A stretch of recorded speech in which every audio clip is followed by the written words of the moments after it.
The thing that's come up a lot, particularly with white friends that have dreadlocks, and some black people seem to think it's okay to shame people on the colour of their skin and having dreadlocks.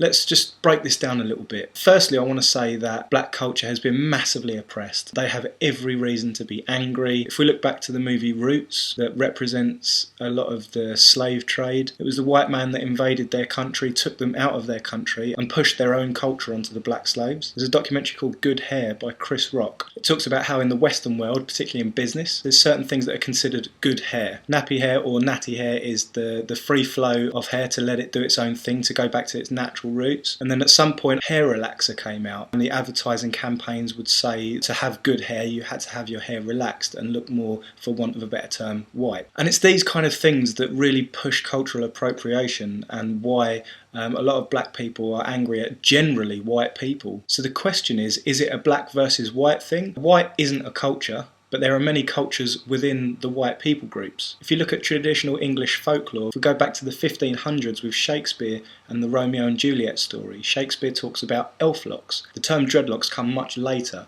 and dreadlocks was considered a blanket term to cover all aspects of dreadlock, whether that's locks from the Maasai warriors of Africa or the sadhus of India, and whether you want to call it matted hair, whatever you call it, they're dreadlocks. Black isn't a culture, white isn't a culture. There's many cultures within those. Not only do white people need to consider the oppression of black people and look at their history, but it works both ways. Obviously I'm not black, so I can't speak for black culture, but purely for being white, I don't think I should be shamed for the colour of my skin, for someone else's ignorance, for someone else's mistakes. And I don't think anyone else should either. That goes for black or white. We're all being shaped by the media. What we see today in the media is very different from what our traditions were. The point is, all cultures are being oppressed by this idea of big business. And whilst it's mainly big businesses that are headed up by white people, having dreadlocks and being white doesn't mean you're appropriating culture. If we're ever going to move forward for a more productive future, we need to get beyond an us versus them, black versus white mentality, and pull together to strive for a better future.